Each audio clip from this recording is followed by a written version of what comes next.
reflect those of Yoakley Scott Corporation and your sports network. Yeah, I've been closer to Jesus before, so can you help me out? Oh, can you help me out? Am I on my own? Am I on my own? But can you help me out? Am I on my own? Am I on my own? Or can you help me out? Can you help me out? I've been scared to look in my soul.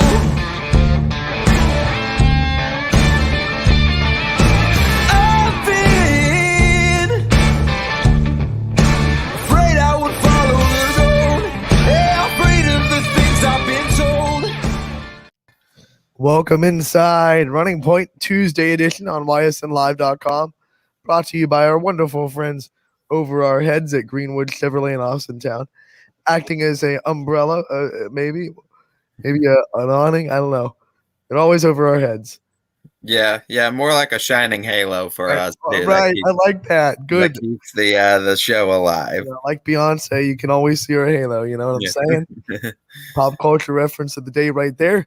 Want to remind everybody that the comment section brought to you by Boardman Mitsubishi is live on Facebook, YouTube, Twitter, Twitch, whatever you're watching on. We love to hear from you.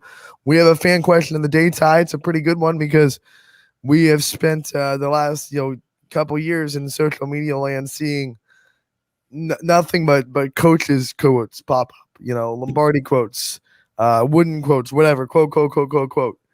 We want to know on the high school realm, what's kind of the favorite quote you've heard from a coach, snippet, motto they've had, or coach that someone has told you as your coach.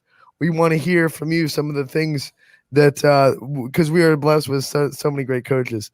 So we want to know some of the things that our fans have heard from these great coaches that have stuck with them. So give us some quotes, give us some mottos, give us some words of wisdom that you've heard from coaches in the area. We'd love to hear from you on the comment section. Once again, brought to you by Boardman Mitsubishi. If you want to call us and tell us, the fan line's always open, 330-886-0813. Ty, we have a fun show today. Not Boardman. Cardinal Mooney volleyball head coach Claire Ferrando joining us at 12:45.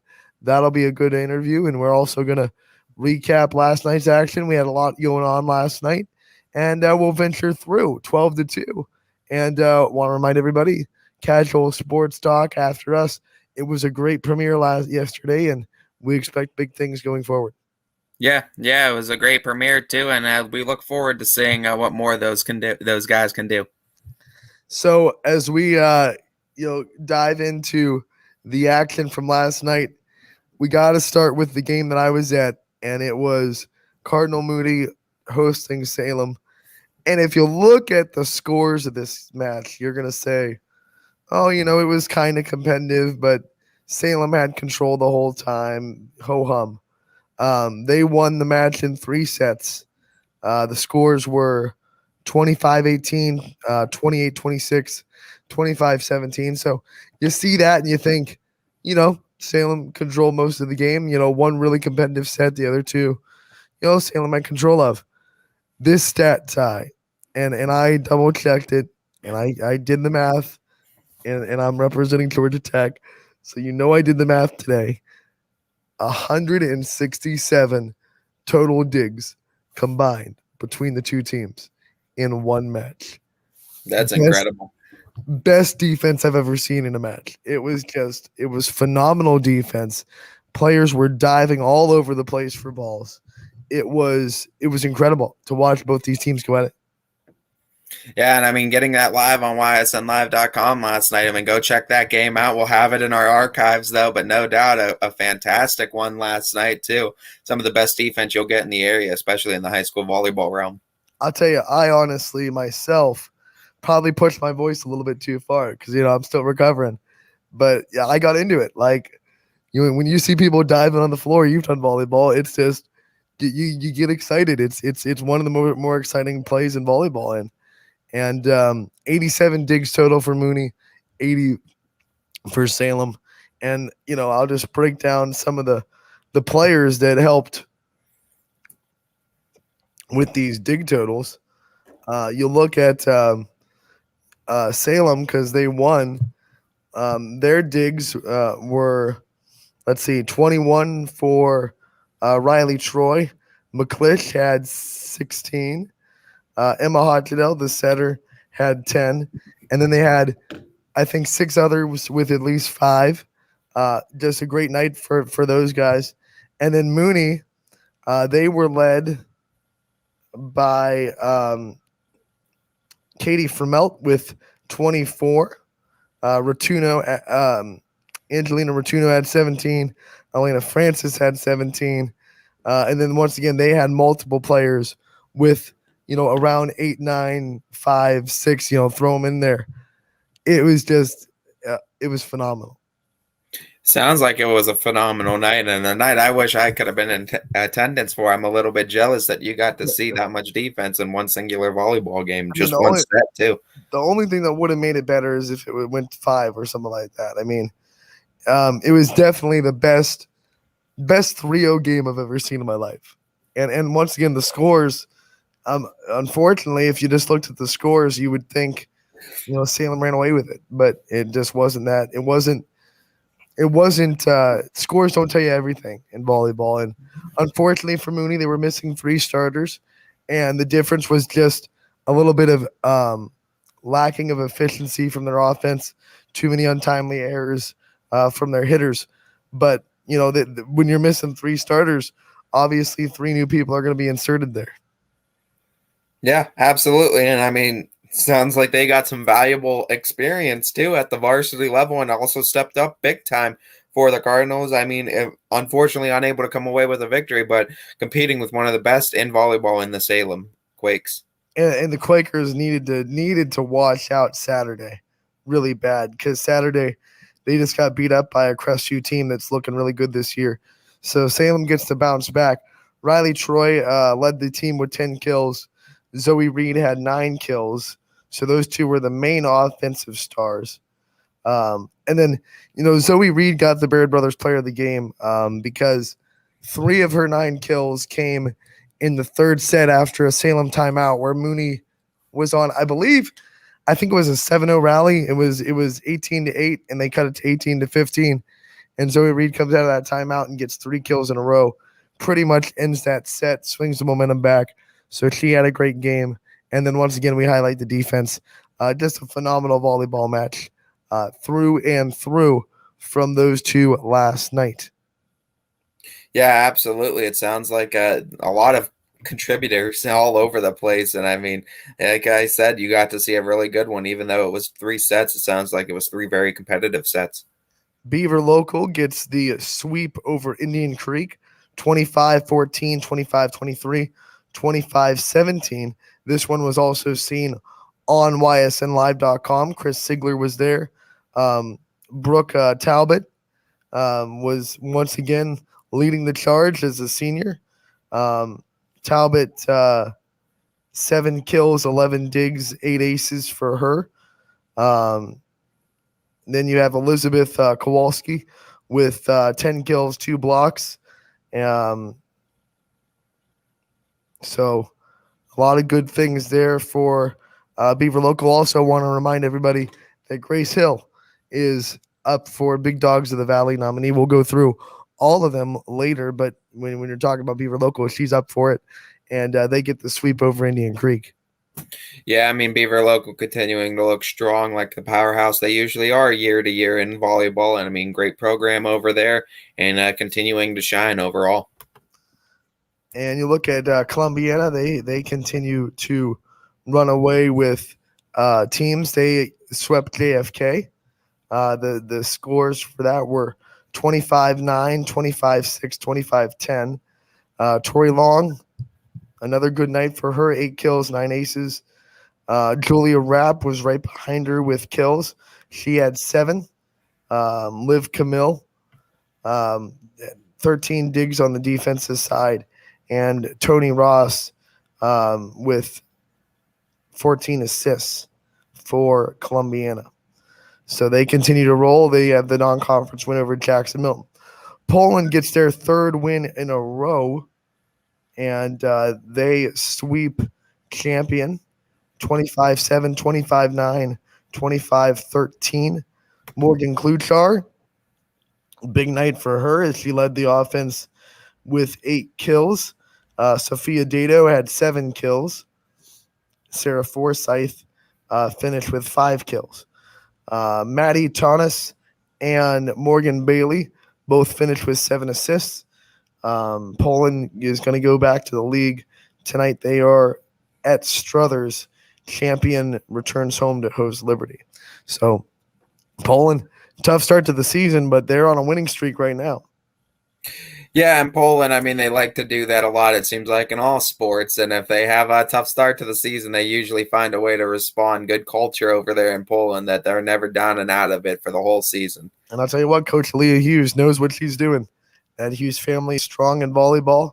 And once again, they shine on the volleyball court last night. Yeah, I mean, just a great program and a great athletes over there too. I mean, it's what Poland produces, and I mean, we're so used to seeing it from the Bulldogs. So another great athlete that we're gonna continue to see with the Bulldogs program as they continue to build and continue to stay competitive year in and year out. The final volleyball scored report from last night: Jefferson, after losing 4 in a row, all 4 in a quad match over the weekend. So all 4 of them were non-conference against really tough opponents. But still, coming off a 4-game losing streak, they beat Edgewood in 4 sets, 25-12, 24-26, 25-19, 25-18. It moves their record to 8-4, 5-1 in the NE8. And the reason why this is a big win is it gives Jefferson momentum going into tonight. I'm going to Girard. And Jefferson is also going into Girard. Jefferson's 5-1. Girard's undefeated. This is kind of Jefferson's chance to make a play for that NE8 championship and the title. So a big night for Jefferson. They get momentum last night, beating their rival Edgewood. And it should be a fun one tonight in Girard. Oh, yeah, absolutely. And Girard doing everything that they can this season to stay competitive in a very competitive NE8 and doing, I mean, all wonders for their season after coming away with big wins left and right. We already know what they did to start the season with Lakeview, and Girard looking like a powerhouse now this year. Yep, they opened the season with the win over Lakeview, but this is another test because Jefferson is right on their heels. 5-1 in the league, and they will come into Girard trying to spoil the perfect season for the Indians. We move from the volleyball court to the soccer field. Fitch girls getting a big win over Boardman, 2-1. Both goals coming in the first half for the Falcons. They were scored by Moria George and Miranda Ashley. Bailey Baker had an assist for the Falcons, and Jordan Coral. Great game in front of the net. 12 saves. So you look at that, 12 saves in a 2-1 game against Boardman. That comes up huge for the Lady Falcons as they get the 2-1 win.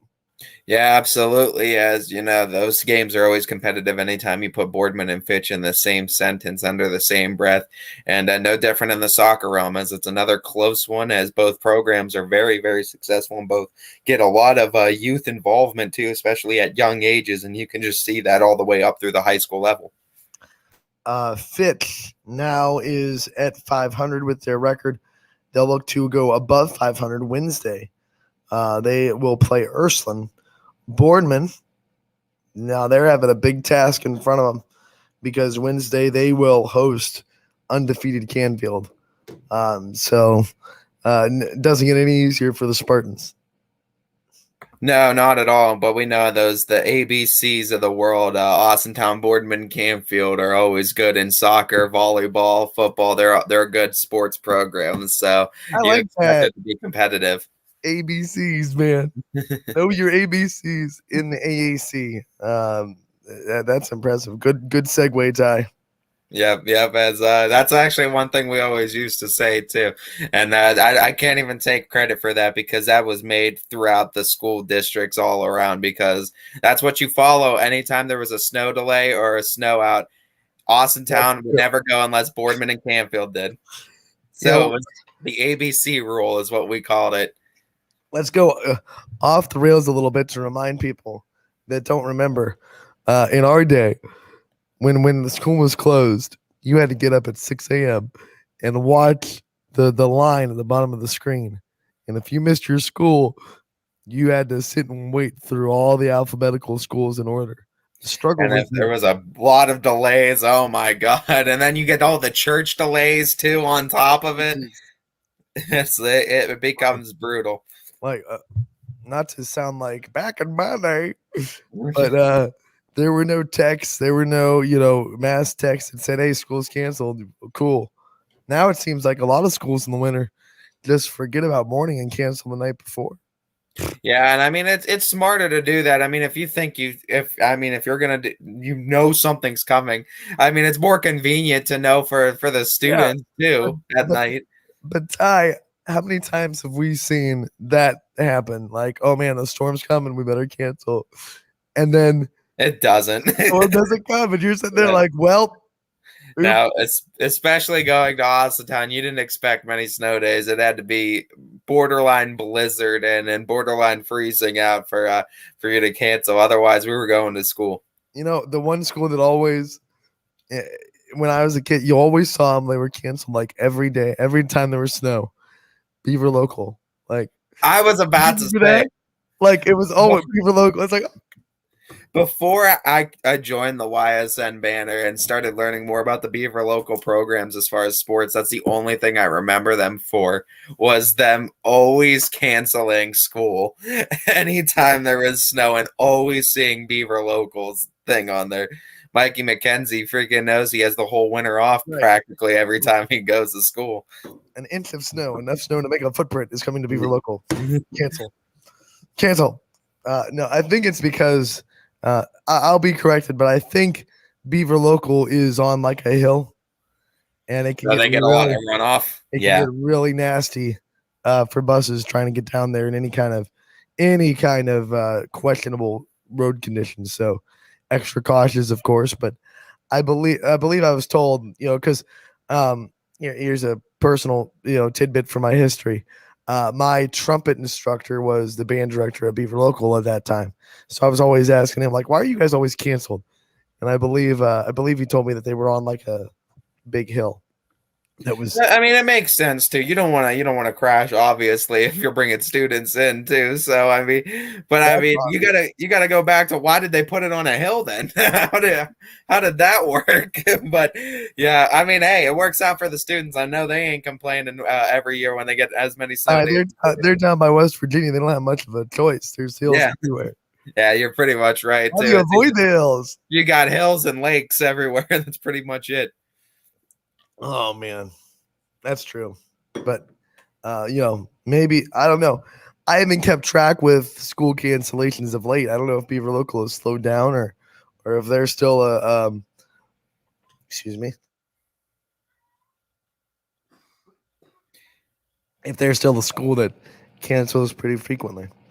I'm not sure, but the thing that I will say too, especially with this past year and with COVID, you might not see school cancellations anymore. So you want to say back in my day, hey, at least we have cancellations. They'll be canceled, but what they'll do is they'll just say it's out of person. It's virtual learning. Yeah, exactly. But that's still school, though. You're still doing something. Like school's canceled, you don't have to come, but you still gotta come. So hey, I mean, as much as we try to complain about it and say that they have it better, yeah, they do have the text alerts. But I think they're just around the corner from taking school cancellations all the way off the menu and saying we're just going to do school from home. I don't mean to continue down the rabbit hole, but you got to wonder if that will, because like you're allowed 5 snow days or whatever, and that goes into how early you can get out and how long your breaks can be, because you have to set aside 6 days that you could have for snow days. But now with virtual learning, are we going to still consider a snow day? Because they can still go to school online. Is that still considered a day off school that the schools are charged for? I mean, if not, then I mean, you have more days in the bank. If they're not, are we going to see breaks be longer? Like spring break be an extra 2 days or whatever. Actually, instead of even spring break, I would much rather see high schools go into the semesters and just take an extra long break in between the winter for that Christmas, like you see most colleges do, that break in between December into January, and split that up as like that is the half point of the year. Give them an extended break, even give them a month off too. If you have an extra, 5-6 days. I mean that. Oh no. No. Ty, the only thing wrong with that is I remember how like 15 the math classes, I know you get a little bit of jet lag in the English classes. When you it's different in college, you're a little bit older, a little bit more, your brain's a little bit more developed. You're stopping for that long and then going back, and obviously you have to hit the ground. Well, the good thing is, though, here's the thing, though, Anthony, when you're in college, it's right because you end semesters with classes. There's no class that carries over. Right. You know what? Year. You know what also kind of what if they went to that would be different. But when I was in school, when you came back in January, you were like in the the final stretch of a 9 weeks. So why don't you came back in January and you were like, we have to get ready for finals because finals for this 9 weeks is in like 3 weeks. Well, if you go by the 9 week period, you could just shorten it then and just do a week off after every 9 weeks. So that way, that's kind of like your reward. After every 9 week grading period, you get a whole week off of school, and I think that would be that'd be a pretty good incentive for me too. If I know after every 9 weeks I get a whole week off of school, I don't have to worry about it. I mean, obviously mix in all the other breaks that you have, but I mean, do it after every 9 weeks when that grading period concludes. You give them a week off of school. That might be something that works, or even a few days. Even students would love that. I'll tell you that much. Yeah, I mean, and if you have those days in the bank, and if you're going to make them attend during school, I think they would go for something like that. I think you definitely keep student morale up if you announce something like that. Back to a couple of results. West Branch, as we go into more soccer, West Branch girls get the EBC victory over Minerva. Wasn't much of a contest. 8-1 West Branch rolls. Bear with me because a lot of Warriors had goals. Let's see. Addie Jones, Daphne Snyder both had a pair of goals. So that's 4. And then you have Kennedy Berger, Lauren Gassett, and Sarah Bungard, not Brungard. Got it. Make sure you're clarifying with that. Bungard. Bungard. All got goals. Berger added a pair of assists to her goal. And let's see, Claire Dennison got a goal too. So did Jones. Sophia Gregory also with an assist. And Gassett also with an assist. 2 saves on the night for Gloriana Maindell. So a lot of stats to go over in that West Branch game. They were rolling in Minerva, and they will continue the EBC slate on Wednesday as they host Alliance. So West Branch looking strong.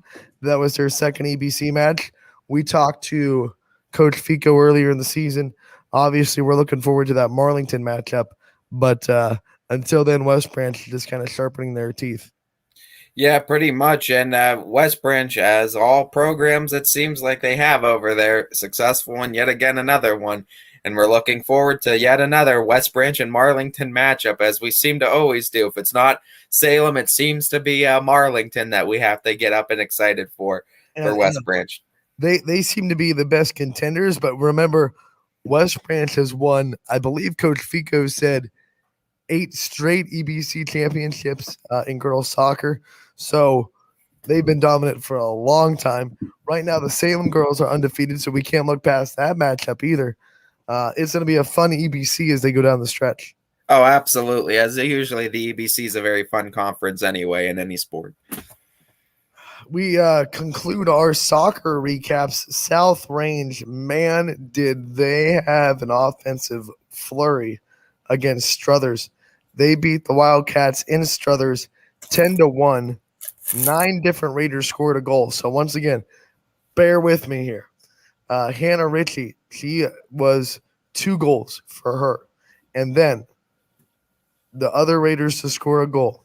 Gabby Lamparty, Miranda Plunkett, Devin Sourwine, Abby McCabe, Sydney Pennick, another Sydney and Sydney Roadhandle, Kylie McConnell, and Annie Lunston. So all of them score a goal.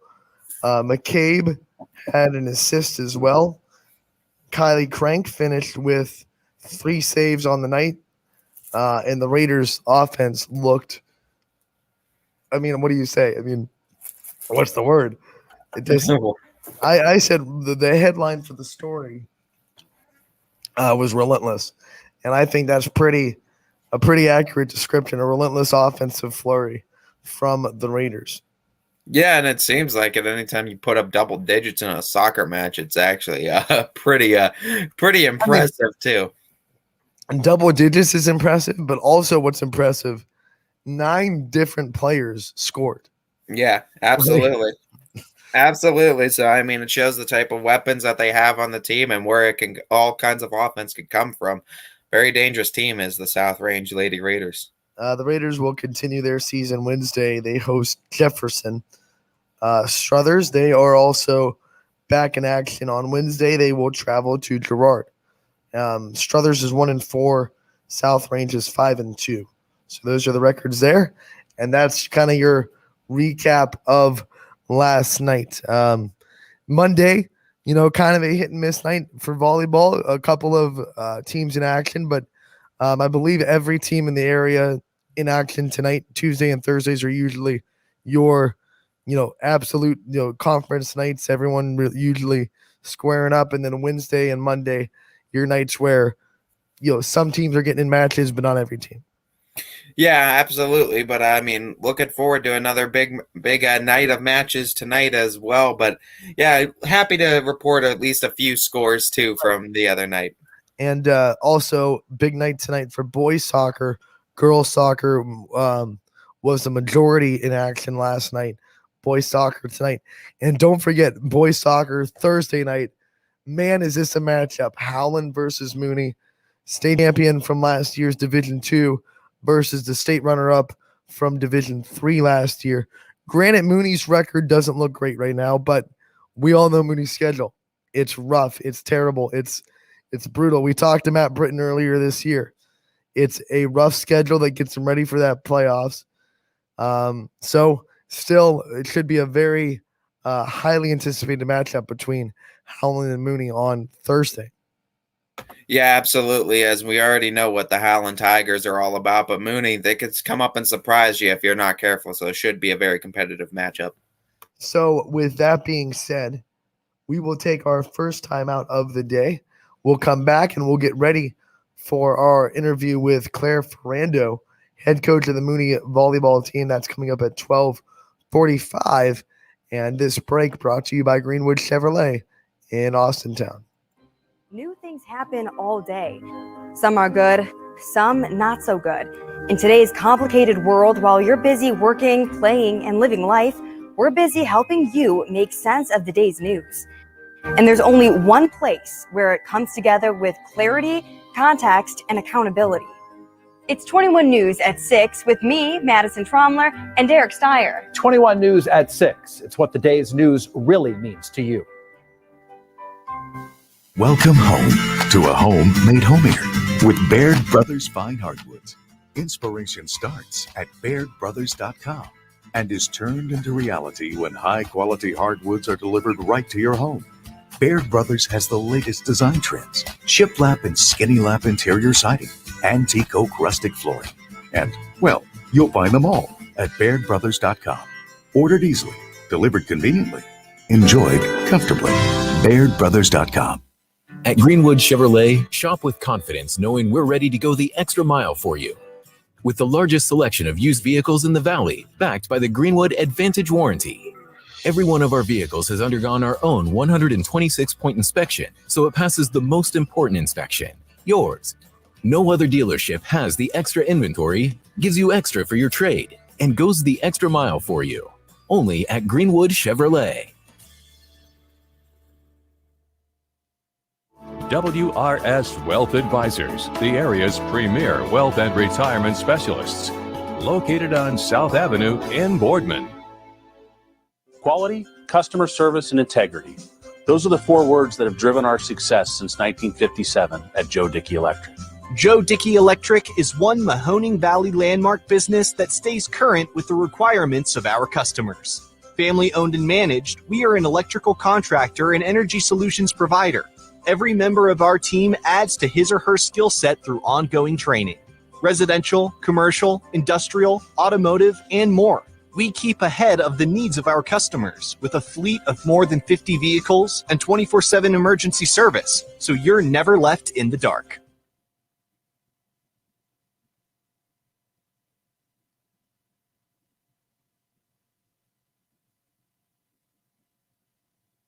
When looking for home design inspiration, don't just be inspired, be Baird inspired. Whether new or remodeling, Baird Brothers has the latest trends like shiplap to refresh your home. Go from inspiration to installation with our wide selection of in-stock American hardwoods. From the rustic charm of antique oak to the warmth of traditional cherry, Baird Brothers has what you need to make your home inspiring. Baird Brothers, our family's heritage, your family's home. For a great vehicle and a great experience, come to Boardman Mitsubishi today. As always, our full lineup of Mitsubishi models comes with a standard 10-year, 100,000-mile powertrain warranty. Boardman Mitsubishi, your hometown Mitsubishi dealer since 1999. Cocos Pizza, always supporting our community and our local athletes. Stop in on game day or score big and have it delivered right to your door. Check out our daily specials at cocospizza.com. That's Cocos Pizza, we serve it hot. At Hubbard Chevrolet, Hubbard can help you get the financing you need, regardless of your situation. I'm Tony Page, and I've helped thousands of customers in Northeast Ohio and Western Pennsylvania buy a vehicle. Visit HubbardChevy.com to get pre-approved. Remember, folks, Hubbard can help.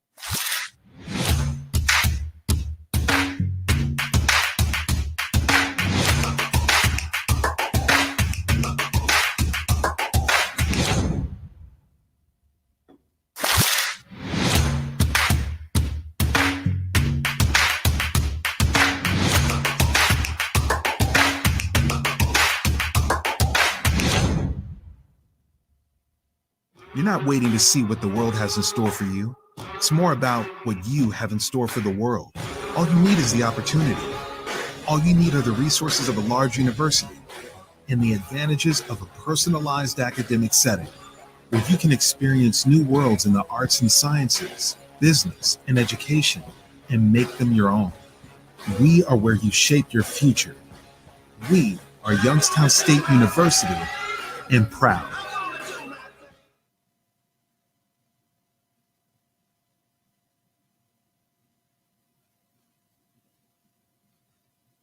Welcome back to a Tuesday edition of Running Point, live on YSNLive.com, brought to you by Greenwood Chevrolet in Austintown. Anthony Hartwig alongside my buddy, Mr. Ty Bartell. And I want to remind everybody the comment section is live. Facebook, YouTube, Twitter, or Twitch, whatever platform you're watching on, you leave us a comment. Ty, I want to remind everybody what the fan question is today. Yeah, so our fan question is your favorite quote from your high school coach. So it could be from any sport, either if you played or not, but your favorite quote from a high school coach that you've heard, why it resonates with you, or who it was from, and what sport. Yeah, that's a great question, and we love to hear a lot of different words of wisdom from one of the wonderful coaches we have in the area. Cardinal Mooney volleyball coach Claire Ferrando joining us at 12:45. Want to kind of preview that by setting the scene on Mooney's team and letting people know where they stand right now. They're 1-7, Ty, but, and this is a big but, this schedule is different than any other Division III team in the area, and they are in Division III in volleyball. So far, they have played Berkshire, Howland, Canfield, Girard, Fitch, Lakeview, East Liverpool, and obviously Salem last night. No other Division III team is playing that schedule. I mean, that's what Mooney does, though. I mean, in every sport, schedule up and just survive. And I mean, it's a good motto to have because it really does. It puts you in the best position come tournament time. And hey, Mooney knows everyone makes it, so they'd rather just be ready to face the teams that they know they're going to face in the playoffs than not be ready. So, and they proved last year that record doesn't matter much. I mean, they came into the tournament not a great record. I believe they were maybe a 10 seed. And they went to the district final and took a set from Crestview, made that a very competitive match. And, you can't judge the Mooney because they're 1-7. I mean, you look at the teams I just listed off. You look at some of the other powerhouses in Division III in the area, like South Range plays Girard and Lakeview, but they don't play Canfield. They don't play Howland. They don't play – well, they do play East Liverpool, but they don't play Fitch. Crestview, another powerhouse in Division III, they play Lakeview. They play East Liverpool. They play Salem. They play Mooney. But once again, they're not playing Canfield or Fitch. And Mooney's playing all of them. Mooney's just like, come on. Best shot, I'll take it. It's exactly the Mooney motto, man. They go up, they schedule up, they try to compete, and hey, they're going to be ready come the tournament time. We already know that. And we'll look at this. Some of their stat leaders right now is we'll obviously ask Coach Ferrando about the inner workings of the team and who's stepping up as leaders and things like that. But just numbers wise, Elena Scavina, who is not currently playing. She's one of the 3 starters that is down with an injury. She still leads them in kills. She has 67 on the year right now. Elena Francis has 61, so she's right behind her. 216 total kills for Mooney as a team. You look at their serving, total aces. They have 48 total aces and 36 airs. So you'd like that number to be a little bit more separated, of course, but still more aces than airs, which is acceptable. Leading in aces is Francis with 16. You're going to see Francis's name, Elena Francis, pop up a lot. Second in the team in kills, first in aces. Blocks is led by Amara Anderson, who really had a big game last night against Salem. She has 10 blocks on the year, 20 blocks total for Mooney, so she has half of them. You look at, and this is big, the digging numbers. 443 total digs for this team through 8 matches. That's incredible. I want to do the math on that real quick. 443 divided by 8. That's about 55 digs per match. It's incredible. I mean, it's incredible defense, and they're going to be ready. Like I said, it's all about getting them ready for the tournament because that's when real competition starts, and that's when everyone comes out to play, and everyone needs to show up. And I mean, defense is a huge proponent for it, and the Mooney Cardinals are going to be ready. I think if you ask Coach Ferrando, she would. It's a double-edged sword because you love that your team can dig at that kind of clip. But you're also saying with only 20 blocks, probably putting a lot of pressure on that defense in the back row to make a lot of digs. I'm sure, and we'll ask her about it, but I'm sure she'd love to get a little bit more net defense up front to help out this stellar defense in the back row.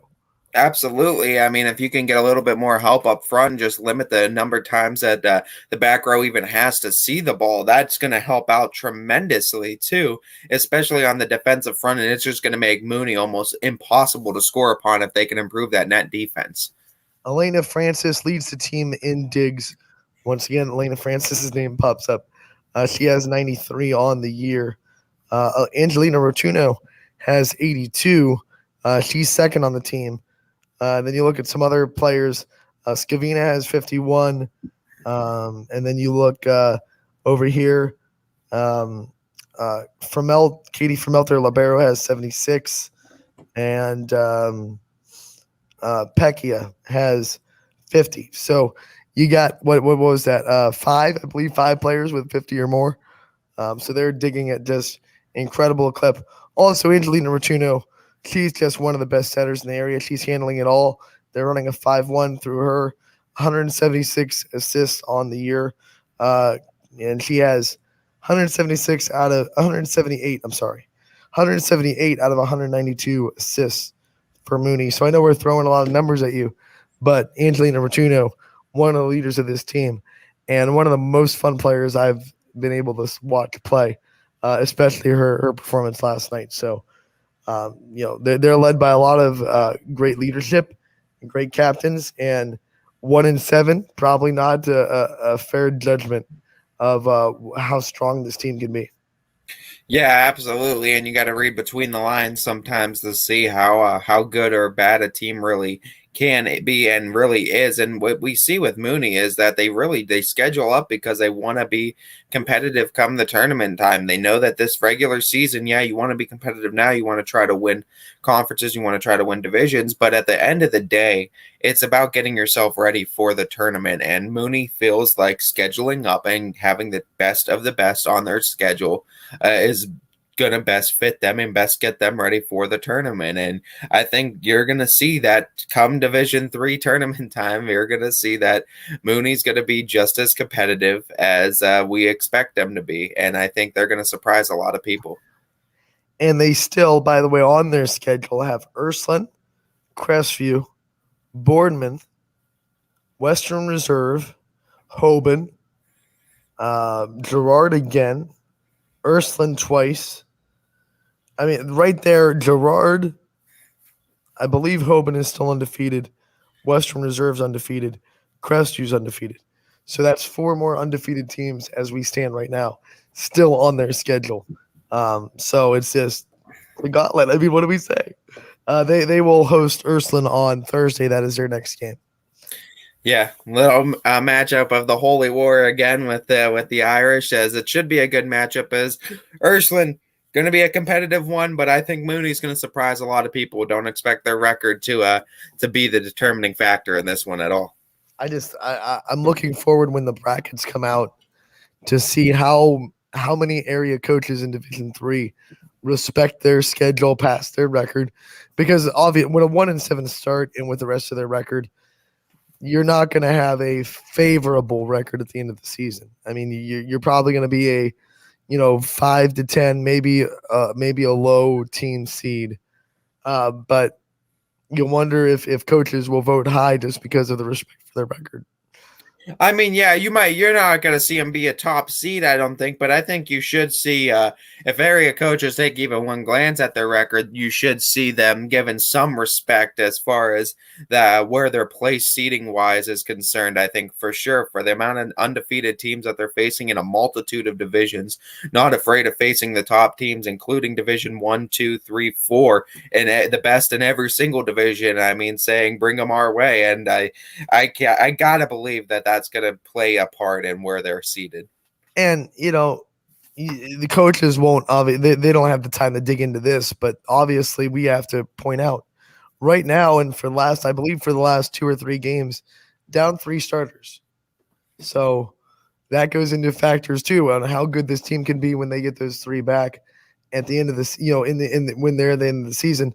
A Mooney team at full strength might be a lot scarier than 1-7 would predict. Yeah, absolutely. And it's a team I don't think many teams are going to want to face come the tournament if they're completely healthy and with the schedule that they've already faced. It's going to be a tough one.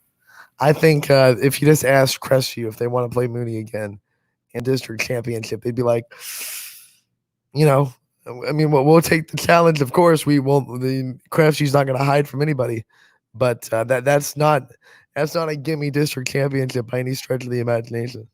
No, and I mean, we expect Mooney to be very competitive, and I don't think anybody that's going to be scheduled up against the Cardinals is going to be taking them lightly. I got to imagine that they have to look at their schedule, too, and see the teams that Mooney's faced all year.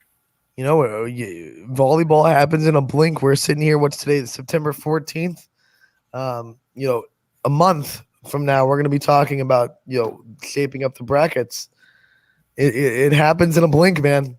We're not halfway through the season yet, but we're close to the halfway point, just like football.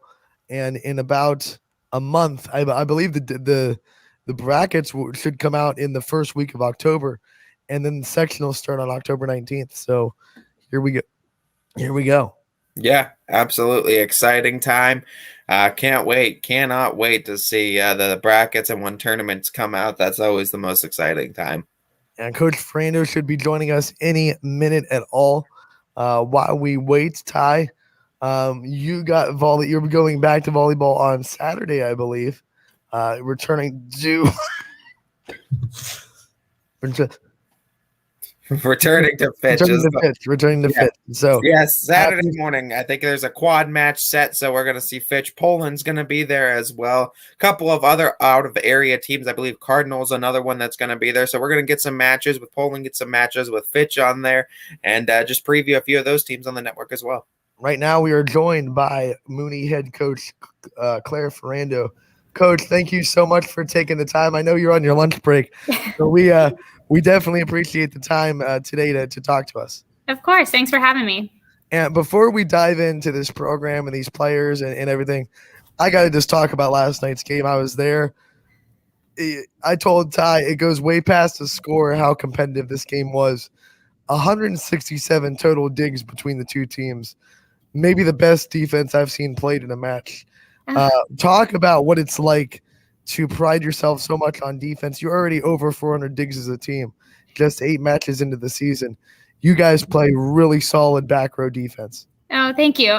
That's one of our goals right from the beginning of the season. We said one of the biggest things that we wanted to focus on this year was defense, just not letting balls hit the floor, being as scrappy as possible. So you saying that is a big compliment. And we have a lot of young girls in the back row. So knowing that they're young and they're doing as good as they're doing now only makes us happier because we know we're going to have them for the next 2 to 3 years. Yeah, talk to me now a little bit about, we know that Mooney typically schedules up too with all their schedules, and there's no doubt that volleyball is another case of that. Talk to me about the improvement you've seen since the beginning of the season until now in this team, because I got to imagine that facing these high-level teams and this high-level competition has had to have made these girls better over the season. I mean, absolutely. We have a lot of inexperienced girls. A lot of girls come to us not having a lot of volleyball experience from junior high, and a lot of our girls don't play club. We're at a smaller school where a lot of our athletes are 2 to 3 sport athletes. So they're learning throughout the season, and they're just making huge improvements throughout the season. And already, I mean, we had to bring a freshman up yesterday, and she did an awesome job. And we have seen huge improvements from her and from our sophomores, especially just between this year and last year. I mean, it's just night and day. And our upperclassmen just keep getting better and better too. So hopefully we're going to start peaking here and peaking at the right time, closer to the tournament. You guys were down 3 starters last night, and like you said, you had to insert some people. Talk about what it's like seeing this young team kind of battle through that kind of adversity, something that no one expects going into a volleyball season where you're going to have a stretch where you're down 3 starters, but they've handled it. They've taken the roles, and it looks like they're doing everything that's asked of them. Yeah, I mean, we thought last year, being the huge COVID season, we were kind of expecting people to be dropping last year, and we didn't have any COVID cases last year. And really thinking about girls not being able to play this year wasn't even on my radar. But right now we have 3 of our starters out. Another girl texted me, one of our girls who we brought up from JV, she was starting too. She was out yesterday. So really we had 4 girls, 4 of our starting girls out. So we had to make adjustments. We've been having to put people in positions that they don't typically play. And that's hard, especially because I just talked about how a lot of our girls don't have the experience that some of the other teams that we play have. So putting them in all of these different positions, they really are filling the role. They'll do whatever we ask of them. If I say we're moving our girls to different positions, they don't ask, they don't question it, they just do it. And that's awesome. It's really nice to have girls who will do that. Talk to me a little bit about that some more in-depthly, I guess, because there's no doubt in the era of COVID that it presents opportunities, too, for some of the younger players to get starts now in all schools and all sports. So talk to me about some of these younger players, and I mean, you can name a couple of them as well that have really stepped up and filled in the shoes and filled in some big roles when you kind of needed them to at most during the season. We had one of our seniors, Elena Scavina. She played 6 rotations for us. So she's currently out with a back injury, not COVID related whatsoever. So we had to find someone who would fill 6 rotations and fill those shoes. And those are big shoes to fill. She's been playing varsity since she was a freshman. So we have Maria Pecchia, who only plays defense for us typically. She stepped up and she's one of our outside hitters now. We have another girl who, Marissa Bowman, she's been out. She was our starting right side. So we have Nina Santisi, who filled her shoes. She's a sophomore, but she was out yesterday with an ear infection. So then we had a freshman, Sam Rotuno, step up. She filled those shoes. And then our other middle, Maria Fire, she was out. She had surgery. So we had Parker Sheehan. She's also a sophomore, step up and fill that role as well. So we just have, I mean, we're loaded with sophomores right now, and it's a good place to be just because, like I said, we'll have them for the next 2 years. But it's just, a lot of them are playing positions that they don't play all the time, or maybe they play middle most of the time and we'll move them to right side and back and forth depending on the need and depending on what we need for blockers. And back row players, we have Addison Stacy. She came in as a setter, but we made her back row. We move her all over the court. Defensively, she'll play left back, middle back, right back. And same with Katie Frumout. She's a sophomore. She was our libero last night, and she too plays left back, middle back, right back. And it just depends on the play and who's in the court. Depends on what position they're playing. So we've had to make a lot of adjustments. And every time we say, okay, we're not going to lose any more girls, we'll ride with the squad that we have until we get some girls healthy again, someone else drops off. So hopefully we won't have anyone else get sick, and we'll have some more people come back and be able to play again. With all this chaos and all these people getting thrown into new positions, can you even put into words how important Angelina Rotuno is to your team right now? And I got to watch her last night, just always on the floor, diving for everything. She leads that offense, sets really well, running the 5-1. She's got like 179 assists. I don't know if anyone's more important to their team right now than she is to you guys. I mean, I always compare our setter to like a quarterback of a team. They have to run the offense. They have to constantly be communicating.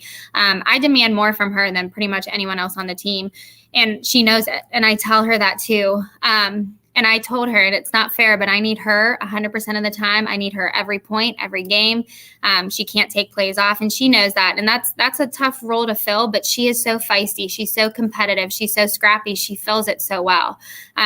So it is hard to put her meaning into words because she has been like this since her freshman year. She came in grinding like this. She came in being scrappy, and she caught our attention right away. And she hasn't let up at all. So that is huge, and that's something that every coach just loves to see. Aside from obviously the injuries and COVID related issues that play a part in you having to rotate players so much, what is one area that you're looking for to improve as the season progresses? And in other words, what is the one area that you want this team to get better in before the end of the season or by tournament time? I would just say our consistency. I'm hoping by the second half of our season towards the tournament, we'll have everybody back and we'll be healthy and we'll be 12 people on varsity. That's what I'm looking for. So like if we have to put someone else on the bench, someone from the bench back into the game, we have that ability. Right now, I don't have anyone on the bench. But consistency is huge. I talked to them about last night after the game about we are just like a roller coaster. We go up and down. Like when things are going our way, we're so happy-go-lucky. Our energy is high. Our accountability is high. But then the minute we lose a point or the minute another team gets a good kill, which is going to happen no matter what team we play, it's like the sky is falling. So we just need to kind of, and I've been saying this all year, we need to have short memories and thick skin because volleyball is such a momentum sport. And we got to be able to find a way to keep the momentum and get the momentum back when we don't have it. So just consistency and eliminating our unforced errors would be huge for us. And Coach, before we let you go, you're welcoming Ursuline into to your home Thursday. We know how big that is on the football field, but just talking to words on how much it means, as much it means for the volleyball team as it does for every other sport, and how big that rivalry is for you guys, and how much you're looking forward to this game. I mean, we're pumped. Oh, sorry, my life. we're pumped. I mean, we know that this game is huge, and Ursuline always plays so well against us. They always have so much energy, and they're always so competitive. They never let a ball hit the floor, and our girls know that. They've been like that this is my 7th year there. They've been like that every single time we play them, so they know. Especially coming into our gym, the first time we play them is in our gym. We have to protect our house. We have to play discipline. We have to play every single point, and expect those long rallies because Ursuline's not going to quit. They're not going to give up, and they're going to scrap. So we have to bring that same energy and just rise to the occasion and be ready to play. Coach, thank you so much for taking the time today on your lunch break. Of course. We hope you can still get some food into you before you have to face the rest of the day. We love to hear from you, and we look forward to talking to you again as the season goes on. Sounds great. Thanks for having me. Claire Ferrando, the head coach of the Mooney volleyball team, graciously, and I can't stress this enough, graciously taking the time to join us, during a lunch break, during whatever time. That's what I love about this is like these coaches are just amazing giving us their time, and whenever they can scrap across 10 minutes, they're willing to do it, and I just can't thank them enough. I mean, they do it because they want to highlight their program and their kids too, and I mean, it's all the right reasons with the best intentions behind them. So area coaches, man, they're heroes in their own right. Yeah, it was great to hear from Coach Ferrando. So much chaos that team's going through, actually down 4 starters because one of the ones that was supposed to take a spot went down last night too. So they were just scrambling, putting players into wherever they can fit and still putting a pretty good product on the court. Pretty impressive stuff from the Cardinals.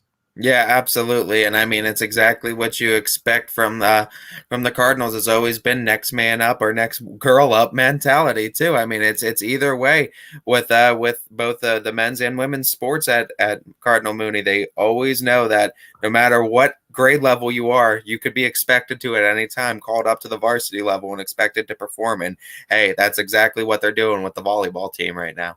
And the Holy War means a ton, whether you're playing soccer, volleyball, football, baseball, basketball, softball, it doesn't matter. Ursuline, Mooney, everyone gets up for it.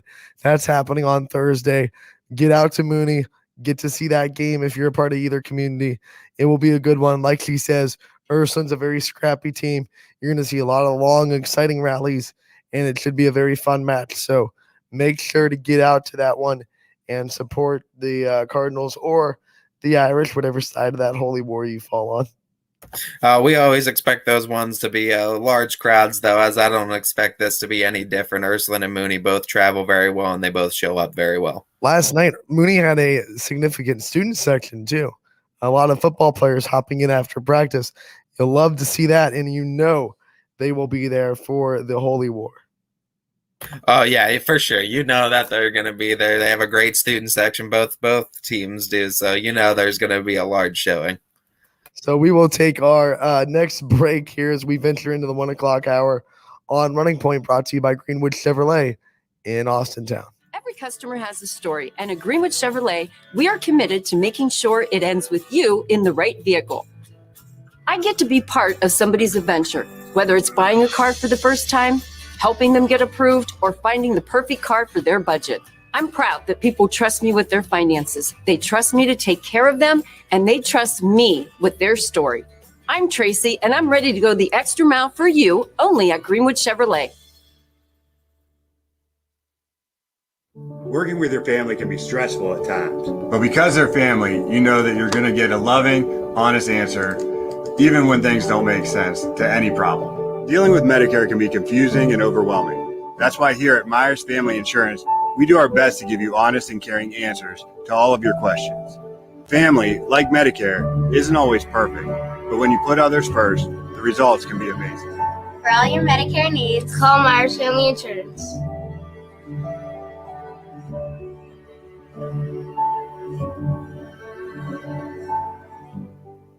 It's storm season. I think we're under the gun for some heavy storms over the next couple of hours. And Storm Tracker 21 is ready. This is probably the one we're keeping a closer eye on. On air, And locally, we're going to have a lot of eyes on our area. online, All right, let's talk high-risk futurecast and the timing of this weather. on social media, and on our app. Notice we'll have scattered showers on Thursday. Stay ready with Storm Tracker 21. The severe weather threat now through around sunset this evening.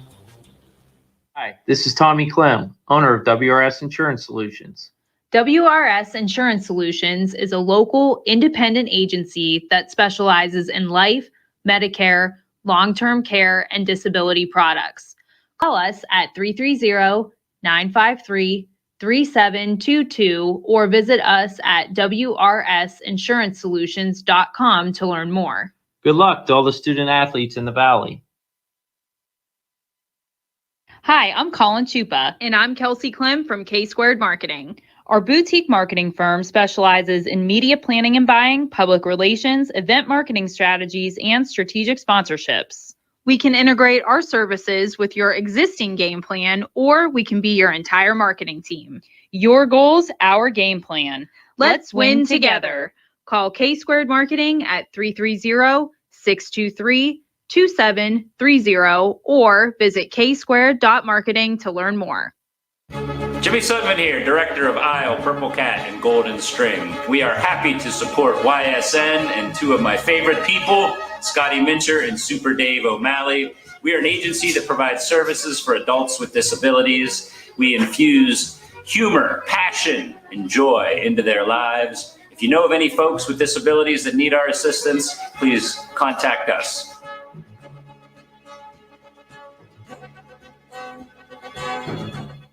Your teams work hard and give it all they've got. Well, so does ours, because 21 Sports and YSN give you extra effort when covering local sports. 21 Sports and YSN, winning coverage of our Valley's teams. Planning a project around your home or rental property? Trust the electrical service to the local experts with 62 years of serving the Mahoning Valley. Joe Dickey Electric is your local go-to source for responsive, reliable residential electrical work. From everyday maintenance and repairs to new installations, electrical upgrades, and safety inspections, no job is too big or too small. Call Joe Dickey Electric today, 800-549-3976, or visit DickeyElectric.com. That's DickeyElectric.com. Dealing with Medicare can be confusing and overwhelming. That's why here at Myers Family Insurance, we do our best to give you honest and caring answers to all of your questions. Family, like Medicare, isn't always perfect, but when you put others first, the results can be amazing. Welcome back to the Tuesday edition of Running Point on YSNLive.com. Brought to you by Greenwood Chevrolet in Austintown. Wow, that was bad. Greenwood Chevrolet in Austintown. I'll give them their proper due. Alongside Ty Bartell.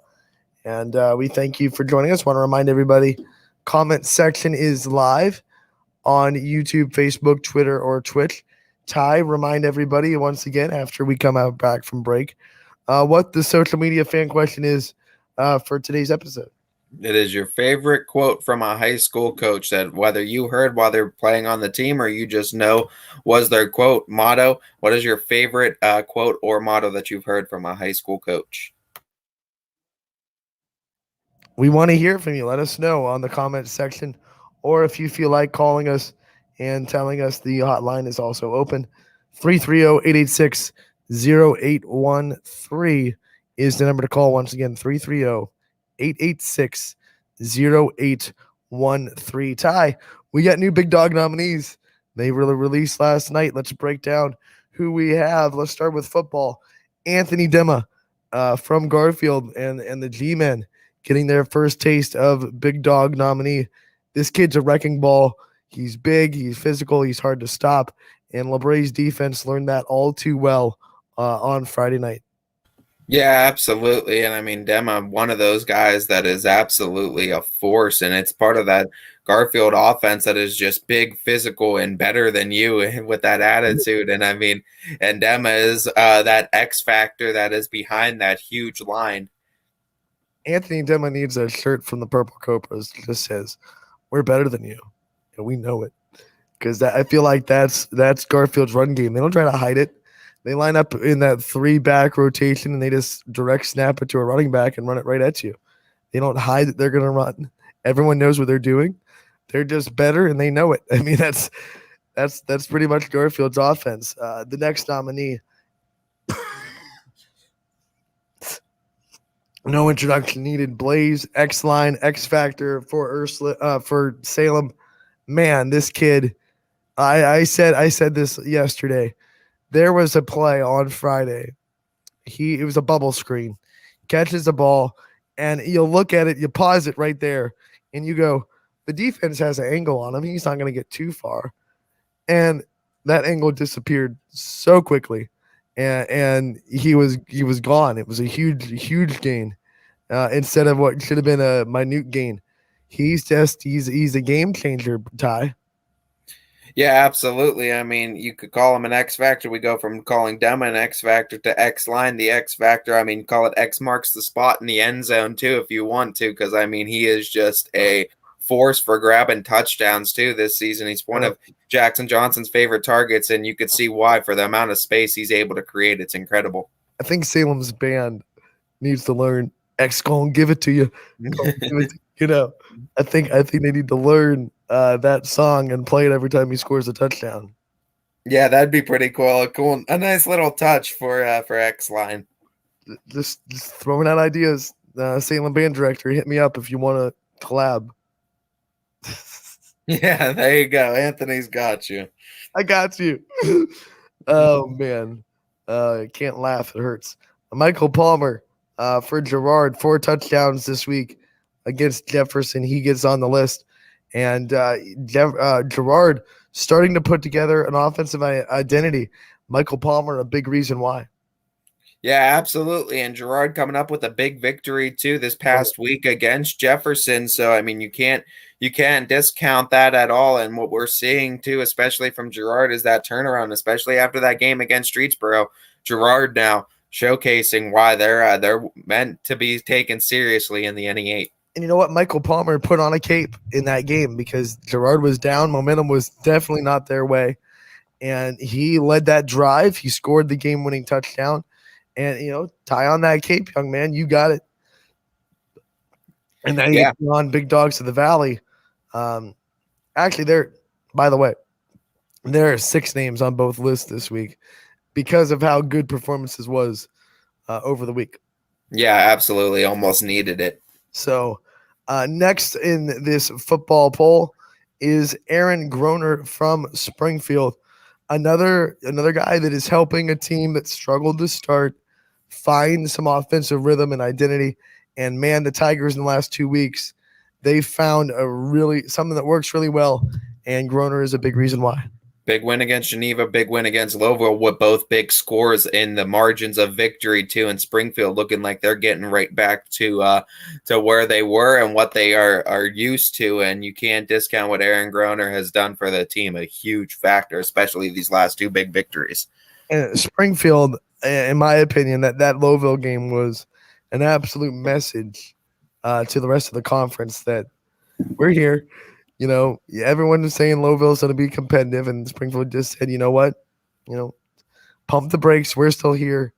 We're still Springfield, and we're still the team to beat. They emphatically sent that message for sure. Yeah, absolutely. And I think Springfield going back to showcasing why they're meant to be taken seriously by everyone in Division 6. Tigers have Mineral Ridge this week. That should be a good one in Springfield. The next name on the list, you got to see him a lot. DeMarcus McElroy from Ursuline, just putting on a show against Fitch and really starting to take a solid footstep in an offense that everyone kind of deems pass happy. And DeMarcus McElroy starting to say, I'm a good solid weapon in this offense as well out of the backfield.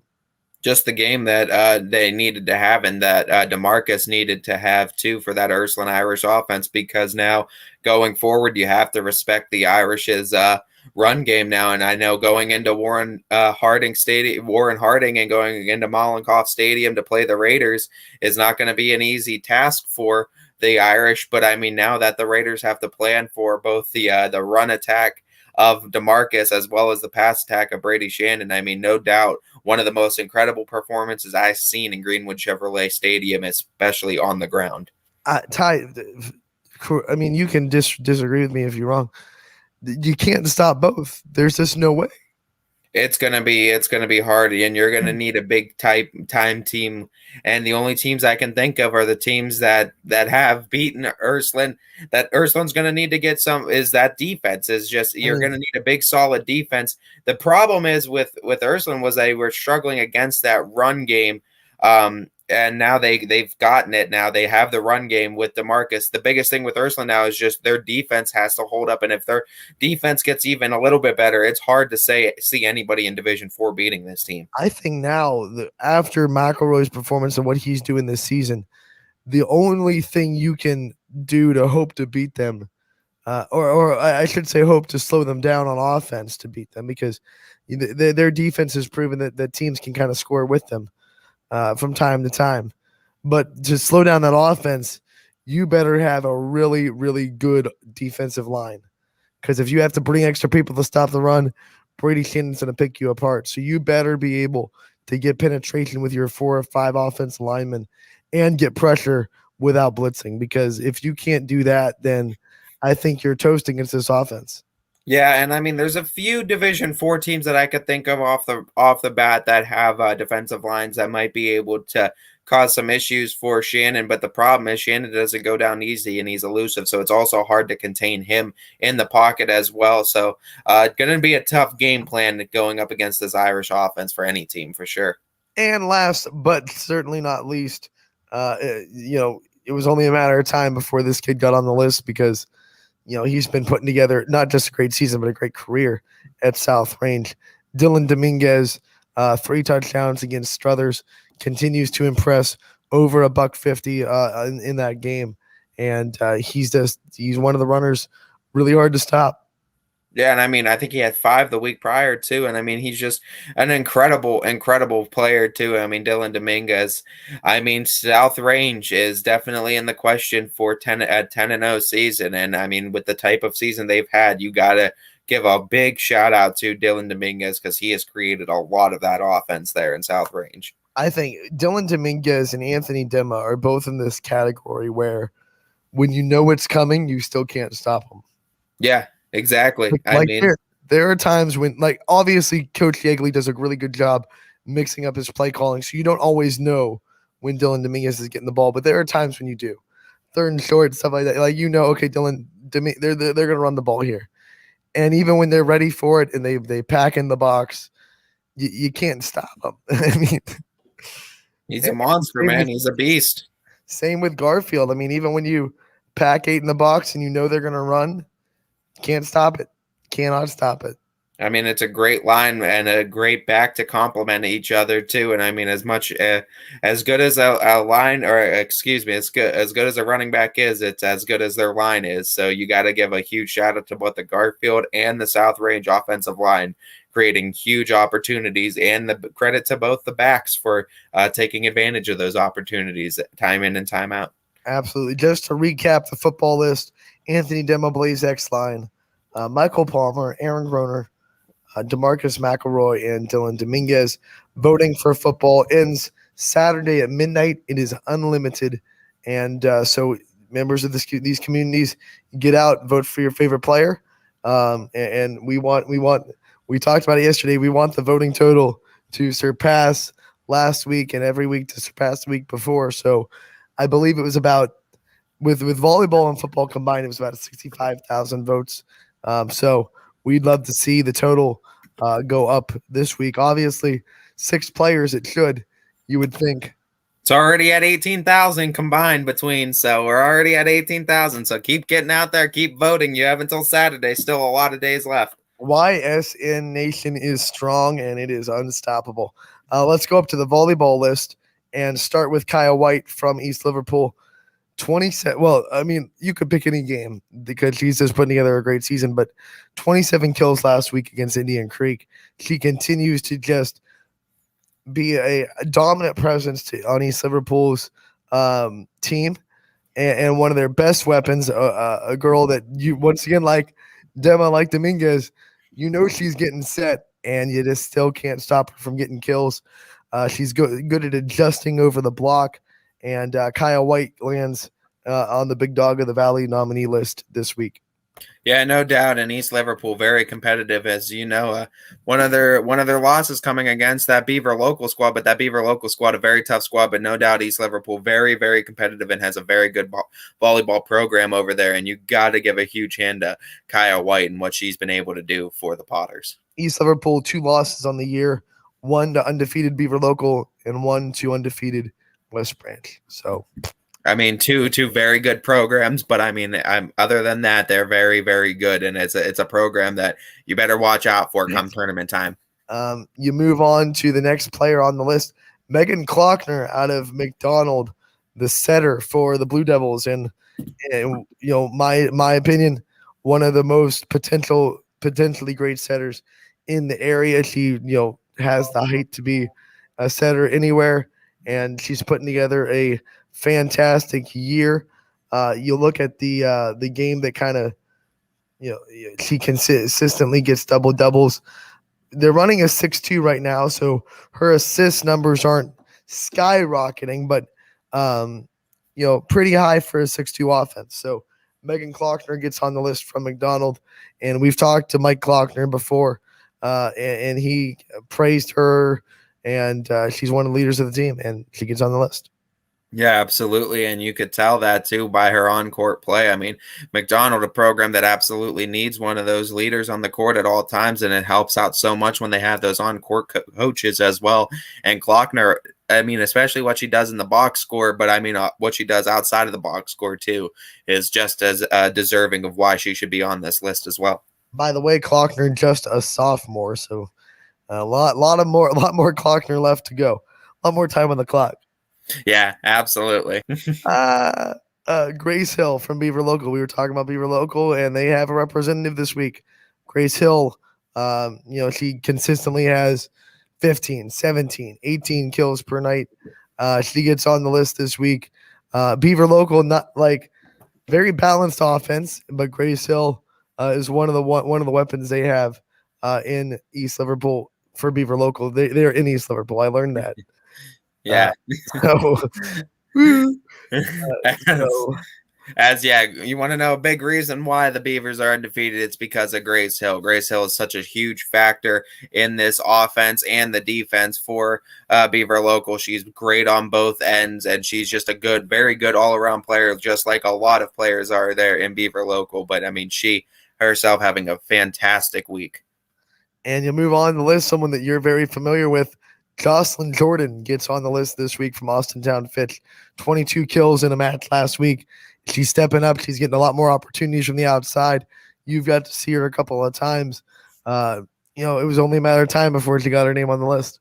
We knew Jocelyn Jordan moving to the outside was going to be dangerous and become a problem for a lot of teams in the area, and proving just exactly why, again, with another huge performance. And it seems like these performances are something we kind of become used to, as well as having just double-digit numbers in the kill category almost every night. It seems like Jocelyn Jordan's able to do, as, I mean, the great height and great athleticism of Jocelyn Jordan both combined and help her so tremendously much in the sport of volleyball. It's so hard to defend. What I think is a pleasant surprise from Jocelyn Jordan this year moving to the outside is her block numbers aren't going down. You got a lot of blocks in the middle, and obviously the middle blockers who you lean on to get blocks, but she's doing a really good job defending the pins, and she's still getting her blocks.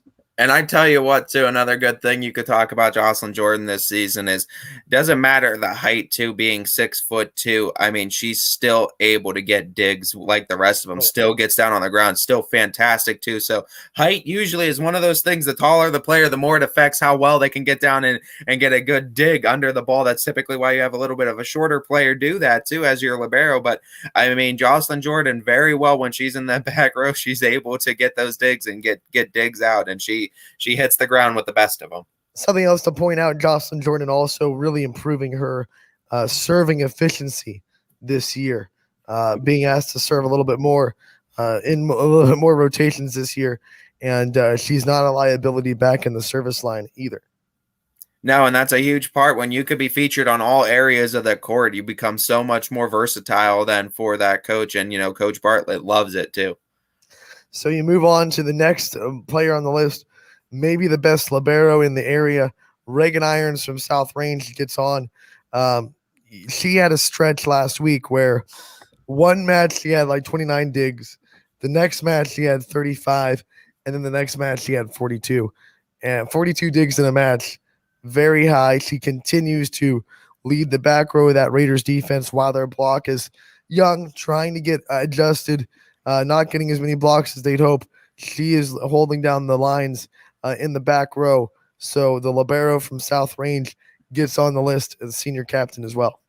Yeah, absolutely. And, she's playing for something more too. And I mean, it's a huge, huge honor too for what Reagan Irons has been able to do this season and, playing with a little bit more this season too. And you could see it on her court and on the court and how she plays. And no doubt too, this past week, as like you said, one of the best liberos in the area. So she continues to impress on defense. And then rounding out the volleyball list, last but not least, Lucy Montgomery from Crestview. She does everything. I mean, she has 3 triple doubles already on the season. She's able to get kills, assists, and digs because she's one of those setters. Crestview runs a 6'2", but when she's in the front row, she turns into an outside hitter. So she gets her swings, she gets her digs in the back row, she gets her assists. Her and Grace Hauer both have multiple triple doubles on the year. It just happened to be Lucy Montgomery this week that had the stats to get on the list, but wouldn't be shocked if Grace Hauer gets on the list later in the season as well. Lucy Montgomery, I mean, it's incredible. 2 years ago, by the way, she was simply their setter. And, she didn't hit. They were set with their hitters, and she just set a really strong offense. And then, we were talking to Coach Hauer last year. They were joking in the summer, and Lucy was saying to her, I can hit. And they were like, yeah, okay. And then all of a sudden she started to get some swings, and they were like, oh, you can hit. Okay. And she's starting to become one of the most feared hitters in Division III. Does a great job going down the line and ends up on the Baird Brothers list this week.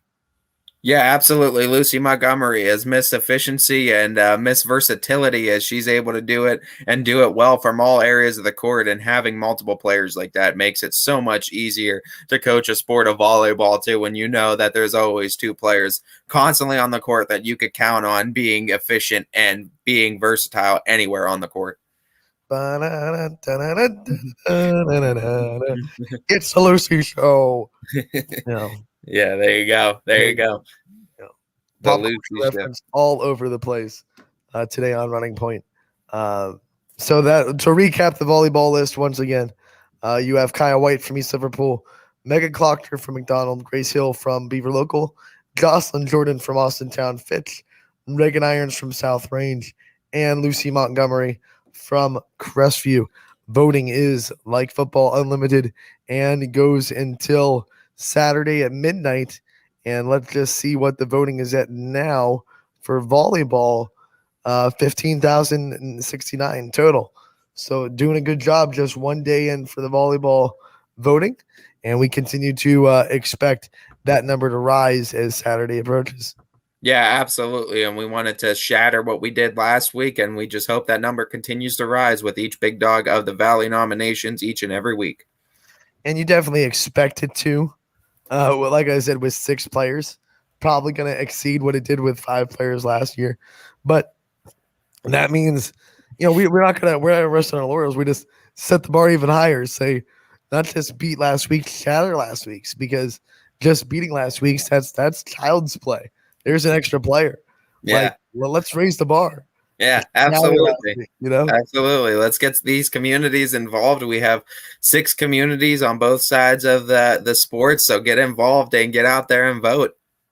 I've already seen over 10, like either quoting our tweet with the Baird Brothers announcement, or mentioning us, whatever, on Twitter, Facebook, saying go vote for this person, go vote for this person. So not only are the communities getting involved, social media accounts are starting to get involved, and that's gonna be big.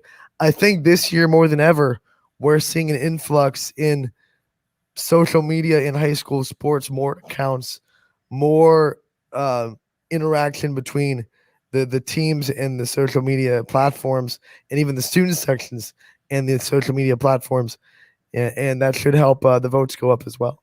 Yep, you love to see it, and we want to see involvement on all fronts too, and we love to see that these schools are pushing for their players to get votes. Absolutely, we do love to see it. And when you talk, the go back to our fan question of the day before we take our last break of the day. Well, I want you to answer it because we haven't had any comments yet.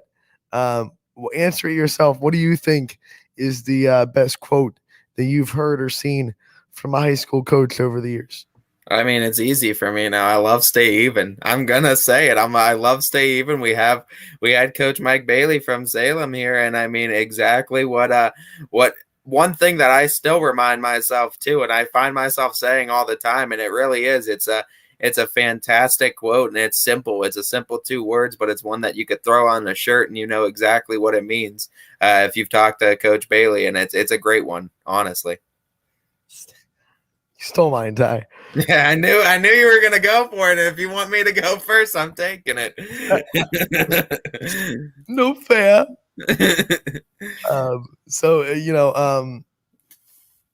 I remember, and this goes back to my high school days, and this is just something that always stuck in my mind.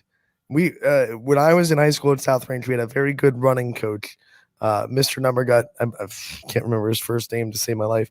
We didn't learn teachers' first names. Okay, I'm sorry, but Numbergut was the coach over at South Range for the cross country and track team, and we're having gym class while the track team is running their things, and at the time Dan Zolik, I know his first name.